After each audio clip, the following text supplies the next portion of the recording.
Ici, la voix de l'Amérique.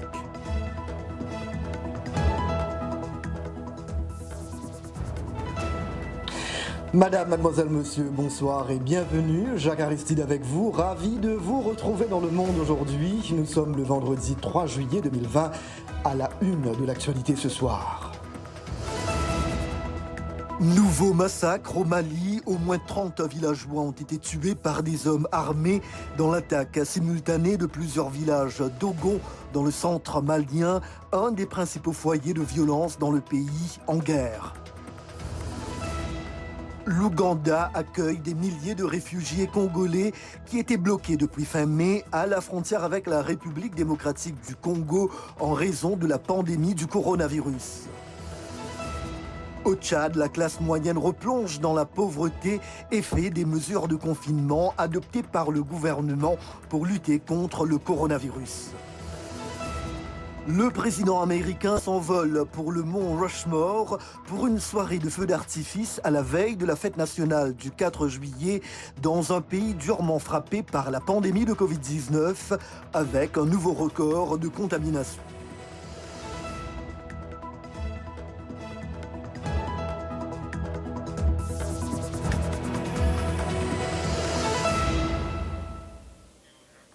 Ce nouveau drame au Mali, pour ouvrir ce journal, des hommes armés ont tué au moins 30 civils, hommes, femmes, enfants et personnes âgées dans l'attaque de plusieurs villages d'Ogon.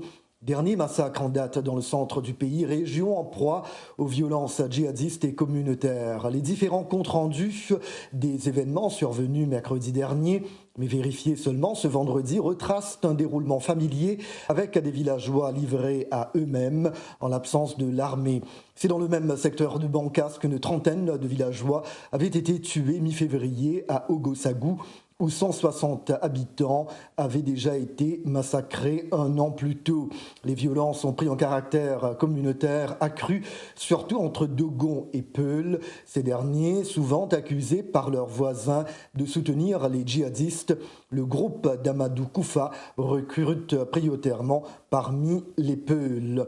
Cette nouvelle tuerie illustre à nouveau la dégradation sécuritaire à laquelle sont en proie le Sahel et le Mali, malgré l'intervention des forces onusiennes, africaines et françaises de Bamako, le compte-rendu de Kassim Traoré.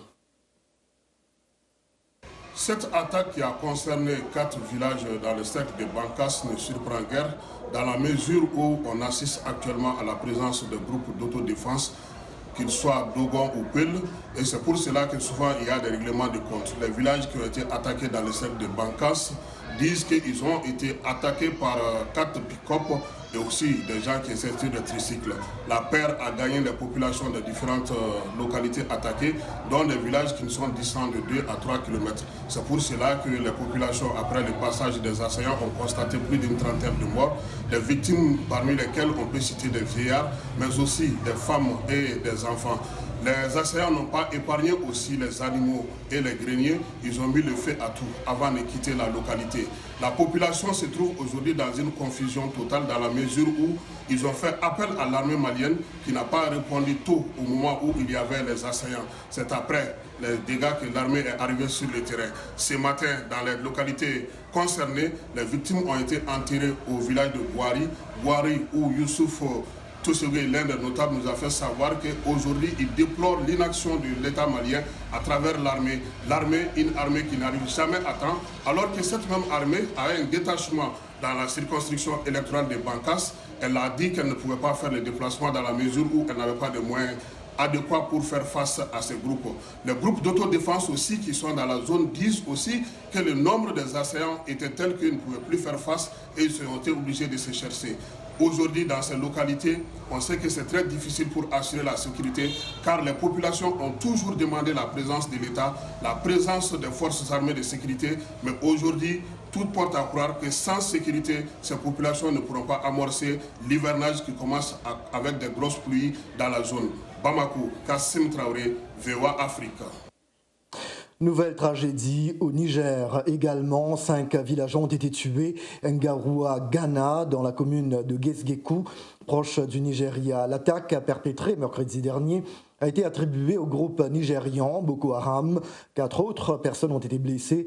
Les djihadistes sont repartis avec un otage, d'après le maire de Geskerou. Le Comité international de la Croix-Rouge s'alarme d'une érosion du respect du droit humanitaire au Burkina Faso après la découverte de 7 corps de présumés terroristes criblés de balles dans l'est du pays. L'ONG appelle toutes les parties à faire preuve de retenue, notamment auprès des personnes capturées. Depuis ces 3 dernières années, les forces de l'ordre burkinabé ont été plusieurs fois accusées de graves bavures et d'exécutions extrajudiciaires de civils dans leur lutte contre les groupes djihadistes. Le 12 mai dernier, 12 personnes parmi 25 ayant été arrêtées pour suspicion de faits de terrorisme étaient mortes dans leur cellule de la gendarmerie de Tanwal-Bougou. Ailleurs dans l'actualité, l'Ouganda ouvre ses frontières à des milliers de réfugiés fuyant l'escalade de la violence dans l'est de la République démocratique du Congo. Les réfugiés étaient bloqués depuis fin mai dans une zone reculée et inaccessible du territoire de Mahagi à cause de la pandémie de Covid-19. Récit Abdourahmane Dia. À la suite de plusieurs informations faisant état de milliers de personnes bloquées entre la RDC et l'Ouganda, Kampala ayant limité les mouvements de population pour combattre le nouveau coronavirus, le Parlement ougandais a décidé de faire un geste en autorisant une réouverture temporaire de la frontière pour raisons humanitaires. Nous ne nous fatiguons pas. Nous n'avons pas beaucoup de terre. Notre pays est petit, mais nous leur permettons toujours de venir par compassion. Je souhaite que la communauté internationale compatisse également et aide ces gens. Ce ne sont pas nos problèmes, c'est un problème international. En tout cas, ces réfugiés se disent soulagés d'avoir échappé à la violence qu'imposent les groupes armés dans l'est de la RDC. Durant leur fuite, ils ont tout laissé derrière. J'espère que l'Ouganda pourra m'aider avec des vêtements, de la nourriture, des médicaments, n'importe quoi. Les rebelles continuent d'attaquer des communautés au Congo.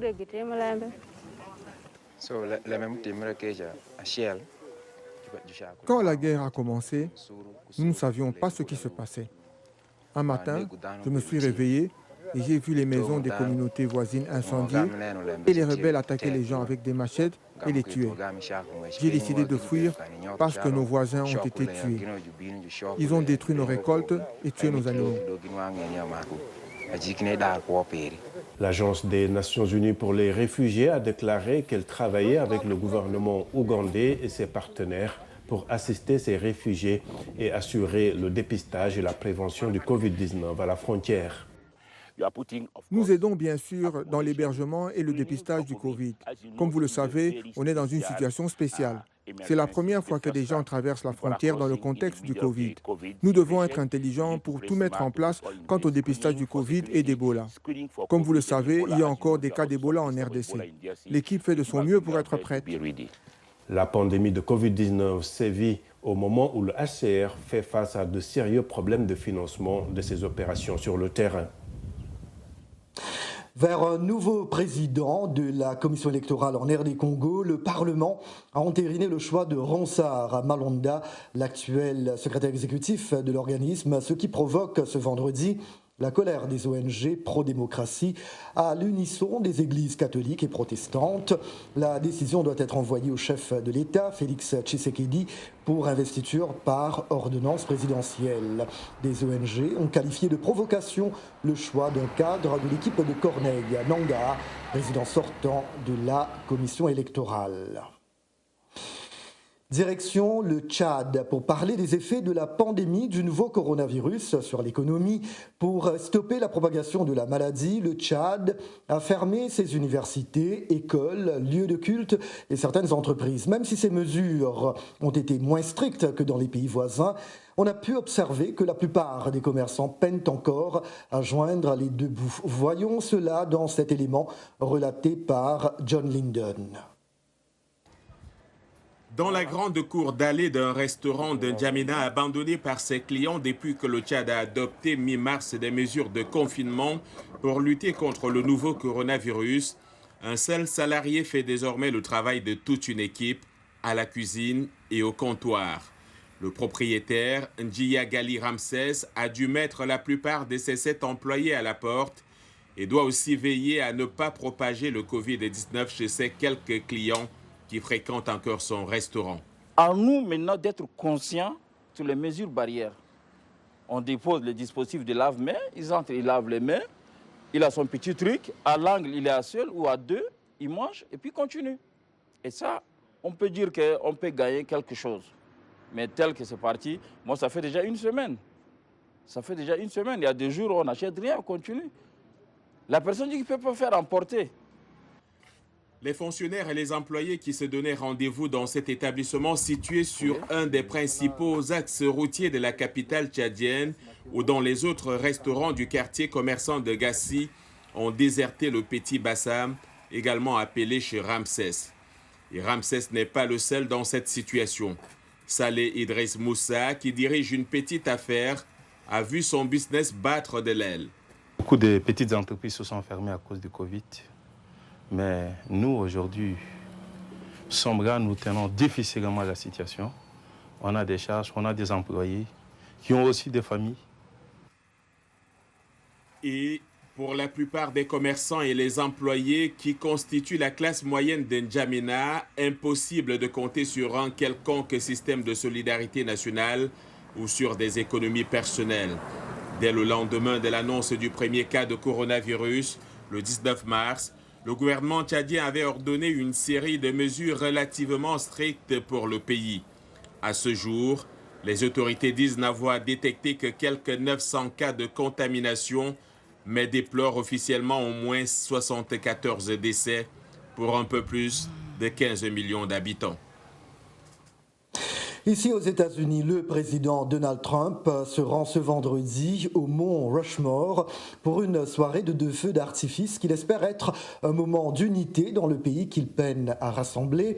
À la veille de la fête nationale du 4 juillet, le président républicain s'exprimera sous le regard de 4 de ses lointains prédécesseurs, George Washington, Thomas Jefferson, Theodore Roosevelt et Abraham Lincoln, dont les têtes monumentales ont été taillées dans le granit dans cet imposant mémorial. Quelques 7500 personnes sont attendues à cet événement. Le locataire de la Maison-Blanche est sous le feu des critiques pour son silence sur les chiffres jugés alarmants de la maladie Covid-19 dans le pays. Plus de 2,7 millions de cas de contamination ont été détectés et plus de 128 000 décès enregistrés en Amérique depuis le début de la pandémie. Demain, 4 juillet, les Américains vont donc célébrer la fête de l'indépendance des États-Unis dans un climat particulier. Le pays est confronté à la pandémie donc la plus grave de son histoire, avec des répercussions dans les domaines économiques, social et politiques.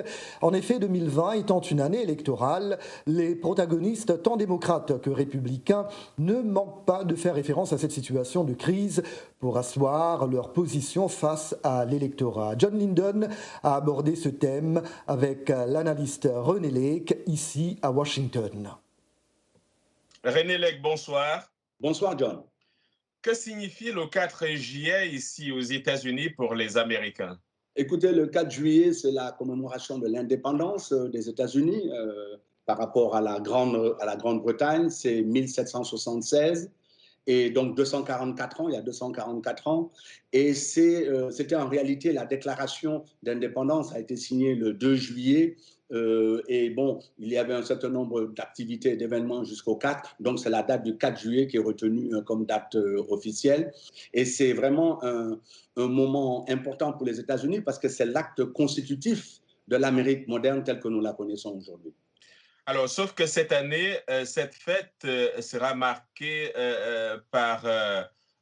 se célèbre dans un contexte un peu particulier, marqué par la pandémie du Covid-19, une pandémie qui a aussi pris une tournure politique. Oui, elle a pris une tournure politique parce qu'un certain nombre partisans de Trump, que ce soit des gouverneurs, parfois même des maires, Trump lui-même et certains républicains, poussent l'idée selon laquelle, au fond, le port du masque n'est pas une obligation. C'est recommandé, mais ce n'est pas une obligation et qu'il relève de la liberté individuelle des gens de décider de le porter ou non. Alors aujourd'hui, le gouverneur du Dakota du Sud, où va se passer la cérémonie principale à laquelle Trump va assister, c'est au mont Rushmore, a elle-même déjà annoncé officiellement que la distanciation sociale ne sera pas respectée et qu'on recommande aux participants de mettre un masque, mais déjà, elle dit que la distanciation sociale ne sera pas respectée. Et justement, une autre particularité de la fête cette année, elle intervient après ces nombreuses manifestations contre le racisme qu'on a vu ces derniers jours et qui pourraient aussi avoir lieu lors de ces célébrations. Il est possible que c'est une certaine dimension populaire, mais de vous à moi, John, j'ai l'impression que ça risque de ne pas y avoir une très grande mobilisation. Mais dans la situation actuelle où le Covid se développe de manière exponentielle, j'ai l'impression qu'un réflexe de prudence va amener les manifestants à ne pas trop se déployer dans les rues des grandes villes. N'allez nulle part ailleurs. Le Monde aujourd'hui revient dans quelques petits instants. Merci beaucoup.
Merci mille fois d'être toujours avec nous dans Le Monde aujourd'hui, un programme de VOA Afrique. Il est l'heure maintenant de retrouver votre rendez-vous du vendredi, c'est Culture Hebdo, avec aux commandes cette semaine Ekia Badou. Bonsoir Ekia. Bonsoir Jacques, bonsoir à tous. Cette période de pandémie de coronavirus met à mal les métiers liés à l'art. Et pour cause, les rassemblements sont interdits. Alors, c'est encore beaucoup plus difficile pour les gens dont les pays n'aident pas financièrement. Par solidarité, une association, un collectif centrafricain se réunit pour pouvoir aider les artistes restés au pays en Centrafrique. Dans un mois, il va y avoir le concert nommé Taï Show. Taï pour dire en verlan à l'envers, Ita qui signifie en langue sango frère ou sœur. Tous les bénéfices de ce concert seront reversés directement aux artistes de toutes les catégories. Alors n'hésitez pas à soutenir les artistes, c'est également à travers des likes, parce que c'est gratuit et ça permet de les faire connaître et d'avoir aussi des sous lorsqu'il y a de nombreux likes. Et c'est aussi acheter, quand cela est possible pour vous, leur œuvre à travers des réseaux légaux. Alors je ne sais pas si vous connaissez l'artiste Pamela Badjogo, c'est l'artiste gabonaise dont j'aimerais vous parler cette semaine. En plus d'être une artiste de talent, c'est également une militante qui n'hésite pas à œuvrer au sein de nombreuses associations, notamment féministes, qui aident les femmes victimes de violences sexuelles à pouvoir être épaulées jusqu'en justice. Dans son dernier titre « Respectez-nous », elle parle des droits des femmes et elle nous explique pourquoi ce choix. Je vous propose de découvrir un extrait de cette interview.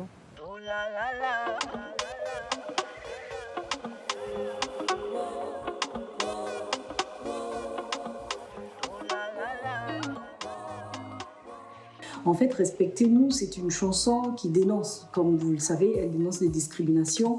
Et moi, j'ai du mal à écrire en français. Je chante souvent dans ma langue maternelle, mais pour cette chanson, j'avais envie de toucher une plus grande population. C'est la raison pour laquelle je l'écris en français. Et je l'ai écrit avec Balik. C'est un reggaeman, il fait dans du reggae et son groupe à lui, c'est Danakil. Ça fait 20 ans qu'il est sur la route. Moi, j'avais écrit les phrases un peu dans le désordre. Balik est venu avec son verbe remettre un peu les phrases dans l'ordre. Et voilà, et ça a donné Respectez-nous. L'intégralité de l'interview, vous pouvez la retrouver sur notre site www.voaafrique et également dans l'émission Vous et nous. Back to you, Jack. Merci bien et qui à très bientôt. Eh bien, on va poursuivre avec la page culture. Alors que les créateurs imaginent des couvertures africaines de Vogue via la campagne virale Vogue Challenge, le mannequin britannique Naomi Campbell affirme que les gens de Condé Nast lui ont dit qu'ils travaillaient à faire de ce rêve une réalité. Arzuma Compaoré. Dans un studio à Lagos, le photographe nigérian Alexander Ashimole travaille sur une couverture pour Vogue Africa, du moins non officielle. Une version africaine de la Bible de la mode n'existe pas actuellement, mais cela n'a pas empêché les esprits créatifs du continent de présenter leurs interprétations via l'hashtag viral, #Vogue Challenge. Ashimole dit que c'est un moyen pour les photographes, mannequins, designers, stylistes et maquilleurs africains de montrer qu'ils sont assez bons pour être acceptés au niveau mondial. Mais il souhaiterait également une version officielle de l'emblématique magazine. Tout le monde reconnaît le haut niveau de qualité et d'excellence dont il fait preuve et tout le monde veut en faire partie. Nous ne pouvons tout simplement pas rejeter ce qu'ils ont fait jusqu'à présent. Donc définitivement, un Vogue Africa sera très important, ce serait très bien.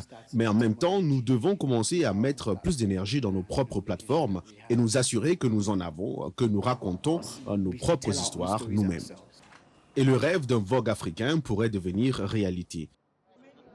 Le mannequin britannique Naomi Campbell, dans une interview sur la façon dont les manifestations mondiales contre le racisme affectent l'industrie de la mode, a déclaré que l'éditeur de Vogue, Condé Nast, envisage une édition africaine. When I spoke to many people from Condé Nast, it was always very positive.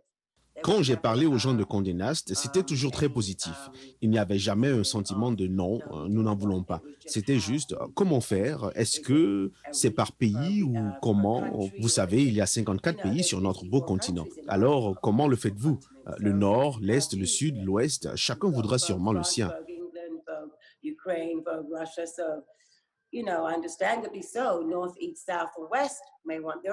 Campbell dit qu'un Vogue Africa était en cours d'élaboration avant le meurtre de George Floyd aux États-Unis, qui a déclenché des protestations mondiales contre le traitement des Noirs. Condé Nast a déclaré ne pas vouloir faire de commentaires sur ses futures entreprises, mais travaille en permanence à l'expansion de ses marques à l'échelle mondiale. Au même chapitre, la crise liée à la pandémie de Covid-19 a de sérieuses répercussions sur le monde de la culture au Sénégal. Nous nous intéressons aujourd'hui particulièrement à la danse. Dans ce pays, le statut des danseurs est souvent précaire. Avec l'annulation de tous les événements, la plupart d'entre eux ont dû se serrer la ceinture ces derniers mois. Regardez ce reportage d'Alison Lekogo Fernandez. C'est la reprise pour Kumba Misbadji. Danseuse, elle retrouve ce matin les membres de sa compagnie après une pause forcée de plus de 3 mois. Ils sont une vingtaine à faire partie de la troupe folklorique Bakalama et tous sont rémunérés au cachet, autrement dit, sans spectacle, pas de rémunération. Ces 3 derniers mois ont été très difficiles. La danse est notre gagne-pain. Mais nous avons accepté et vécu cela avec foi, situation oblige. Pendant ces mois d'inactivité artistique, nous faisions des petits boulots à droite à gauche pour subvenir à nos besoins et à ceux de nos familles. Hello guys, salam alaikum. Malal Ndiaye est le directeur de la compagnie. Depuis 3 mois, en fait, il est aussi président de la Fédération des ballets et danses du Sénégal. Ces 3 derniers mois, il a dû annuler 5 spectacles, un voyage en Italie et un autre aux États-Unis. Actuellement, on a pris du poids parce qu'on discute, on a un groupe de WhatsApp et tout, mais c'est juste ces discussions, des propositions, des recherches. Mais le corps aussi, ça fait partie. Un danseur, il s'exprime avec son corps. Donc c'est important qu'on puisse reprendre vraiment actuellement le boulot. L'État du Sénégal a mis à la disposition des acteurs culturels 3 milliards de francs CFA dans le cadre de la riposte contre le Covid-19. 50 millions pour le secteur de la danse, soit l'équivalent de 85 000 $. Une somme insuffisante pour les 5 000 danseurs que compte le pays. Nous sommes des pères de famille. Il y a des gens aussi, c'est eux qui soutiennent leur famille. Nous, on est venus jusqu'au village pour venir ici. On paye les locations, c'est ça qu'on travaille pour payer nos maisons, quoi. La compagnie Bakalama a vu le jour en 1972. Elle a tissé plusieurs partenariats avec des villes américaines comme Columbus, Détroit et Chicago, et les danseurs de la compagnie rêvent de faire un jour une grande tournée aux États-Unis. Alison Lekogo-Fernandez pour VOA Afrique, Dakar. Alors que le nombre de cas de Covid-19 continue d'augmenter aux États-Unis, le monde du théâtre cherche des moyens de rester connecté à son art et à son public, tout en gardant les acteurs rémunérés. Dana Mitchell explore ce qui se passe lorsqu'une pandémie s'invite sur les planches. Récit Arzuma Compaoré.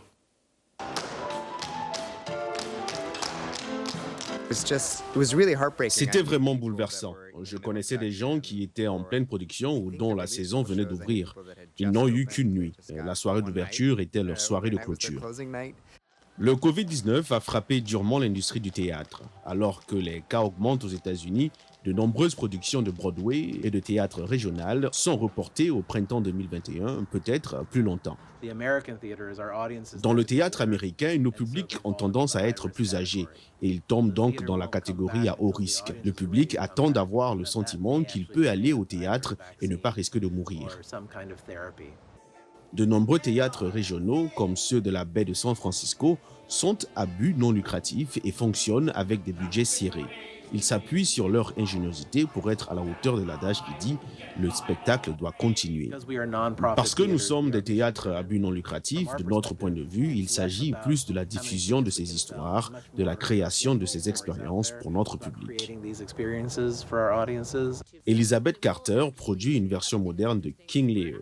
Elle a choisi des femmes et des personnes de couleur dans des rôles masculins traditionnellement blancs et a déclaré que pour elle, l'annulation n'a jamais été une option. Nous avons George Floyd et une résurgence de conversation sur la question de la race. Donc, cela me semble vraiment poignant en ce moment.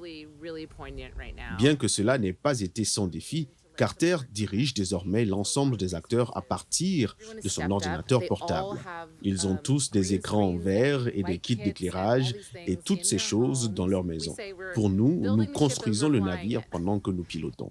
Jim Kleinman, qui dirige un grand festival de théâtre, a transféré toute son opération sur Zoom, l'appelant Playground Zoom Fest. Il s'agit toujours de partager l'énergie, de créer quelque chose qui se produit sous vos yeux.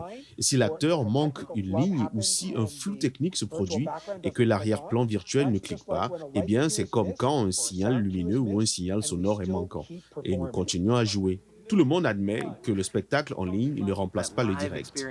Cette expérience en direct qu'est le fait d'être dans un même espace, que ce soit un concert, une pièce de théâtre ou une danse, nous l'appelons le souffle collectif. C'est quand tout le monde reprend son souffle à un moment précis parce que vous voyez tous la même chose et que vous avez tous la même expérience. Vous ne pouvez tout simplement pas synchroniser cela sur Zoom. Avec de la chance, cette nouvelle plateforme de production prolongera la vie de l'univers des arts vivants jusqu'à ce qu'on soit sûr de pouvoir se réunir à nouveau. Et voilà, point final à ce journal. Merci de l'avoir suivi. C'était Jacques Aristide avec vous. À lundi. Très bon week-end à vous. Merci.